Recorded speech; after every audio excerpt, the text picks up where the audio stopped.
Hey, welcome back to Carl Prusa MMA. Today I'm with special guest, Miss Pearl Gonzalez. Pearl, you're fighting XFC 50, 9 days away, Lakeland, Florida. You're getting back into the world of mixed martial arts. It's kind of a cool one because you started off your career fighting for XFC. I think your first, second, and third career, you took on Courtney Casey. You were in the UFC, Invicta. You did some bare knuckle boxing. You did some boxing. Now you're finally transitioning back in the world of MMA. For you, is this a special one? Are you looking forward to being able to put the gloves back on and fight mixed martial arts? Yes, it is. It's very special, Carlo, to kind of be back in this world.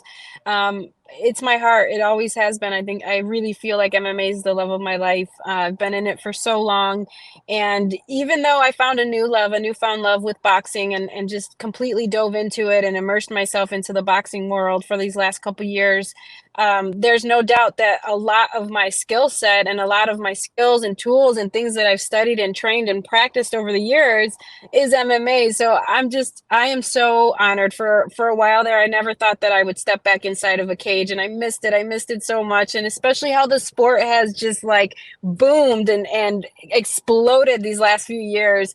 And to kind of not be a part of that and watch on the outside was tough for me, but here I am. I'm 9 days out. I'm super excited. Like you said, how fucking cool is it that my very first fight or excuse me, when my MMA professional career took off was with XFC, and some of the best moments in my career were with them.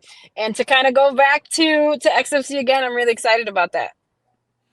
With this being the XFC relaunch, you look at the card, and I mean, it is absolutely stacked. You have three former UFC fighters on the card. I mean, Tim Johnson's headlining. Emmanuel Sanchez on there is a very big name on Bellator. I mean, this thing is absolutely loaded. You kind of forget that it's just a regional show. Does that excite you to be able to be part of something like this? Absolutely. I think that the sport itself is to me is just it's an honor, and it's a true blessing to be back with gloves on and back in my realm. But yes, to be a part of this with other athletes in Lakeland, Florida. I recently moved to Florida, so that's kind of cool that I'm fairly close to my new home. But yeah, I'm really excited to be there and to be a part of this. For the past couple of years, we've got to watch you strike. And I mean, you're a very fun, entertaining striker. I mean, your last boxing match out in Wisconsin was one of the most memorable women's boxing matches, in my opinion. What a war. But we also didn't get to see you grapple, though. I mean, you train off 10th Planet Eddie Bravo. How much did you miss the grappling, and how much fun is it to be back into that? I missed it so much. Like when I think about me as a boxer and as a striker, it's a completely different identity of who I am as a grappler and who I am as a mixed martial artist. And so it's been very unique to kind of just be focused on my boxing and hold this identity for myself and strike, and to kind of make the transition back grappling. For a while I had a knee injury, which was what originally forced me out of the sport in the first place. But I could still box with I didn't have an MCL for a long time, and I could still box, so I just moved into bare knuckle boxing and boxed until I had my surgery. I've taken the time to let it completely heal, to get confident in it again. And so for a while I didn't know if I would ever go back to grappling, right? But now here we are.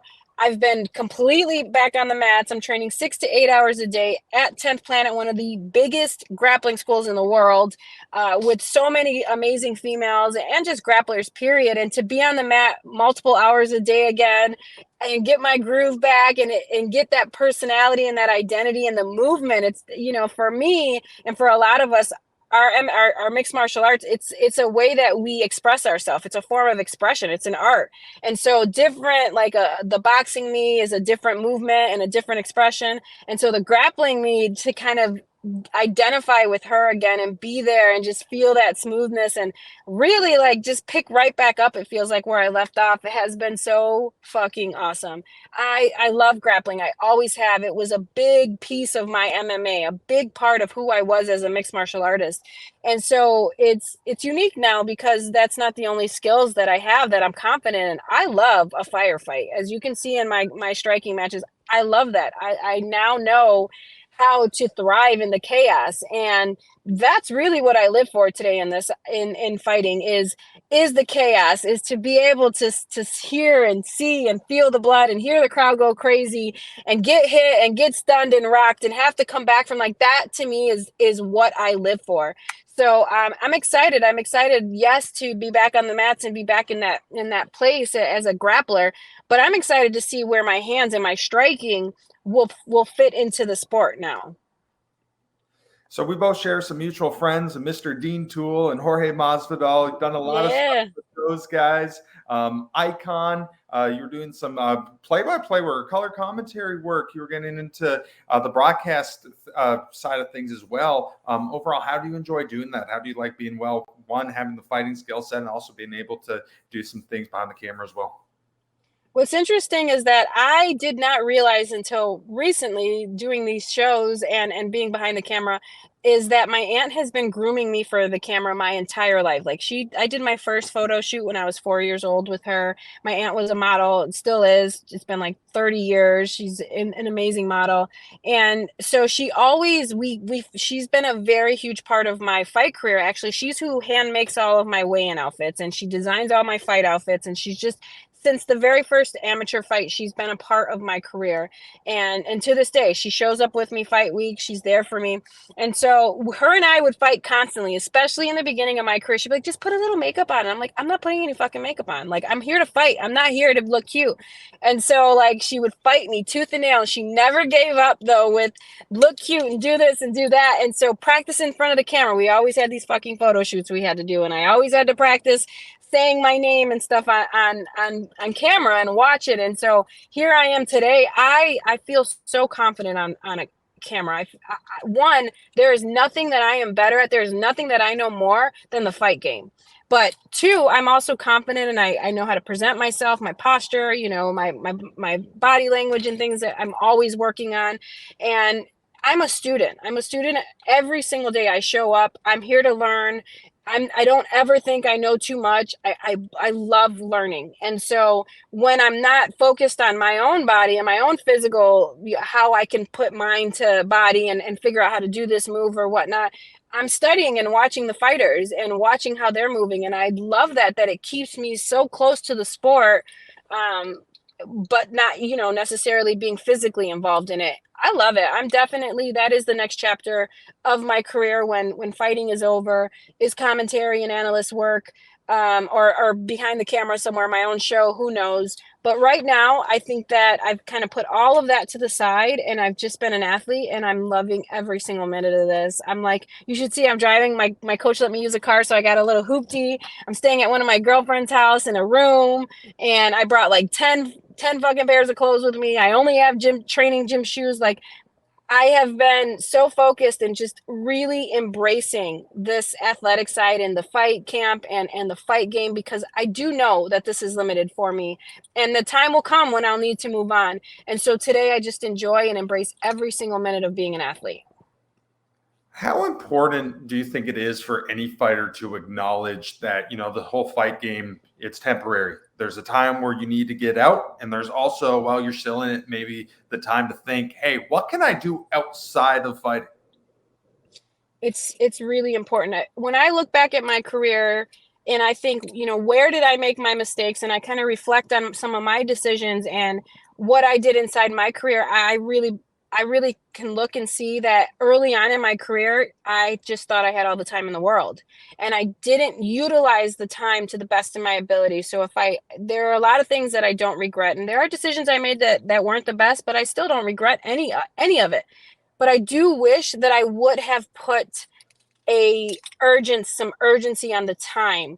And when, especially the younger athletes that are in it, that are at the peak of their career, you think you have all this time in your youth, and you do to an extent, but go now, because here I am 15, 16 years later, still inside the gym. Thank God. And so fortunate and blessed to be able to still do this. But I mean, if I could have done some things, I would have just put some urgency on the time. Now is your time. We only have now. We are only promised right now in this moment. And it's extremely important to not only do that, yes, I think that when I studied Kobe Bryant, Kobe at 23, right, wasn't even yet at the pinnacle of his career. He had already started investing. He was already kind of considering and working on his end game in the future and what would happen after his retirement. So yes, you do need to think about some of these things and kind of put into place what and where you'll go after your fight career, because it's very limited. It's a very limited sport here. And the window is so small when you really look at the whole aspect of life. Yes, but at the same time, if you are focused, if you're in it, if you're committed, then don't wait. Do it. Now is your time. Pearl, you've been a part of combat sports for a very long time now. You've had a lengthy career. A lot of people watch sport now in 2024, but people still don't realize, 15 years ago, the sport wasn't as culturally accepted as it is today. There's been a lot of growth. And one thing that I love to ask fighters is, in your couple of your early fights, in your amateur days, early pro fights, do you have any crazy fighting horror stories of maybe mystery opponents, crazy fighting situations, bad medicals, anything nuts? Yeah, I mean, we all go through that. There's sometimes you didn't have an opponent until you were walking up to the cage, and yeah, that was the fight game. And when I first competed, for instance, in jiu-jitsu, I remember I was 12 or 13, there was like one or two women that I had to compete against, and they were grown women, they weren't young like me, and I had to compete against them because it was either that or compete against the boys in the boys division. And I was a little too big for the boys division, so they always stuck me in the women's division. But like my teammates, they always had to fight in the boys division because they were smaller. And so yeah, the sport's crazy, and if you really want to fight, if you're 100% committed to fighting, somehow, some way, the universe is going to answer you and you'll get a fight, even if they're showing up. I remember like one of my opponents, I was like, was she partying a couple hours ago? Like, hey, she wants to fight, she trains, put her in there. So yes, there's been those crazy fights. The sport is much more regulated today. It's much more professional. But yeah, I mean, you got chicken coop fights. I remember going to fights and watching them. They were at the club downtown Chicago, and you got money together, and they'd go in there and fight against each other. Um, and it's interesting that today where the sport is, and to even compete at the highest level, at one point it was like, okay, you had a really good grappler, or you had like this really cool kung fu guy, right? And they could compete against each other, and we see how this goes. Today, you have to be a real athlete, and they're training younger and younger. And it's interesting that every single person in this sport is not just a fighter. They're not just this kung fu master. They're fucking real, legit athletes. And it's exciting to see how much the sport is evolving, and evolved just in the last couple years, and where it's at. It's a blessing to be a part of it. For me, I think it's pretty cool that in this day and age, you have promotions like XFC, Island Fights, Icon that focus on talent development, trying to get guys from starting out to the next level, to the bigger shows. But most importantly, the matchmaking is on point. I mean, there's really not too much gimme fights here. I mean, you have skill level versus skill level. I mean, very fair and even matches. How important are these promotions to continue to grow and develop the sport of MMA? It's beautiful. I commentate for Island Fights, and to see some of these debuters, to see them in the very beginning of their amateur career, it's like, holy shit. Like, I think the last show we had a 17-year-old that came on, and he just blew me out of the world with not just his skills, because again, at 17, these kids, young athletes, they're not kids. These young athletes have been training now since they were 5, 6, 7 years old, or younger. But to see the amount of composure he had and the discipline he had to go inside there, and it was just unreal. And you're seeing that more and more. I think even last weekend, watching Erin Blanchfield at 24, who's been competing since she was 7. And yeah, she didn't have the best performance, but to see how far she's headlining the UFC at 24 years old, like that was unheard. Not even 10 years ago, women weren't fighting in the sport. So it's amazing to watch and witness how this sport is growing. And I love being a part of the younger generation and watching them, and seeing how the sport evolves, and kind of seeing their careers start to build, and even just like training with them, and the advice and the ability I have to talk to them and give them some of my experience, man. It's amazing. Now back on to XFC 50, taking on Monica Medina. Overall, what do you think of her as an opponent?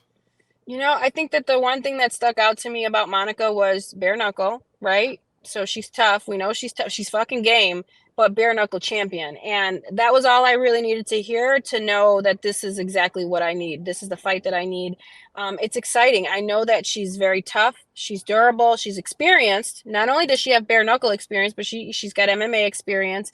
And I think that I know that she's going to come in and she's looking to strike and she's not scared to get hit and she's going to get in the fire and she's going to do her best to do whatever she can. And that to me excites me because that's exactly what I'm coming in to do. I'm coming in. I don't plan on taking steps backwards. I don't plan on dancing around. I plan on going in there, getting in the pocket, seeing one, who can land the more shots, and two, who's the last woman standing. And that's what I'm looking forward to next week. Would you be surprised if this is a 3-round dogfight? No, not at all. She's experienced. She's a vet. She's tough. She's durable. Not at all. I am prepared for a 3-round fight, and I'm ready to go to war. This is what I live for is wars. Now, with it being 3 or 4 years since you've been in the world of mixed martial arts, you've done the boxing, you've done the bare knuckle stuff. Do you feel like you're a different Pearl Gonzalez here? Do you sense any growth? 100%. I think that in my MMA career, even at the end of it, I was competing professionally in jiu-jitsu and grappling. And I was just very, very confident and highly, highly skilled in my grappling. And I've been grappling my whole life. I've always kind of catered towards the grappling, even since a young age. I wasn't kind of pulled away from the striking. And to be forced these last few years to focus solely on my striking has and to walk into the room, into the gym, and be like the beginner the entire time has been amazing for me because it's taught me so much. I have so many more layers now in my striking skill set, along with the commentary and watching the MMA sport evolve kind of from the outside. So I have this outside experience and unique knowledge that I didn't have prior to leaving the sport. So yeah, I am. I'm a completely different fighter. I'm more experienced. I've seen it from various ways. I've seen it from the production side. I've seen it from the commentary and the TV side, and watched the matchmaking. So I've seen all different areas of the sport today, and have been training nothing but hands. So yeah, I'm really excited. I want to see how my hands play a part in this. I know what it's like in the gym. I know the difference when I hit a bag and an MMA girl hits the bag. I know the difference when I'm striking against these MMA athletes. And so now I'm excited to see what it looks like inside the cage. You ever think about the idea of potentially going back to the UFC or some of the bigger shows? Yeah, absolutely. I think that that's always the game plan is to take myself as high as I possibly can to the highest level to compete against and become the best female fighter I possibly can. There's no doubt that I'm at the latter end of my career and I just want exciting fights. And, I've been sparring and training with the girls in the UFC for years. I've watched a lot of them. And I know where I stand with them inside the training room. And I would love to fight for the UFC again and just have some exciting fucking fights and just, man, leave a piece of my spirit on that canvas. But if not, I'm really happy where I'm at right now. XFC is treating me well so far. I'm really looking forward to being there next week with them. In the beginning of my career, when I fought with them, again, I had some of the best unforgettable experiences that not only that I got to have an experience, but my family. Like we were in Nashville when I won the belt, when I won the inaugural championship for XFC. That was fucking incredible. Like my Susie Montero fight was, so I have all these beautiful moments and memories with XFC. I'm happy where I'm at. I'm very blessed to be where I'm at right now in this position, competing again and fighting for XFC. All right, last question, Pearl. In a perfect world, what goes down April 12th? April 12th, I get a knockout, my very first knockout in MMA. That is what I am shooting for and aiming for is a fucking knockout. Wait, you haven't had a knockout in MMA? That's almost unbelievable. Nope. No, I've had a TKO. I got a TKO. I dropped a girl with a head kick and then I finished her with strikes on the ground, but I've never got a knockout, no. Well, Pearl, we'll see if you can make some history April 12th. But thank you so much for talking to me today, and I wish you nothing but the best. Thank you, Carla. I look forward. Hopefully I get to shake your hand after I knock this girl out on April 12th.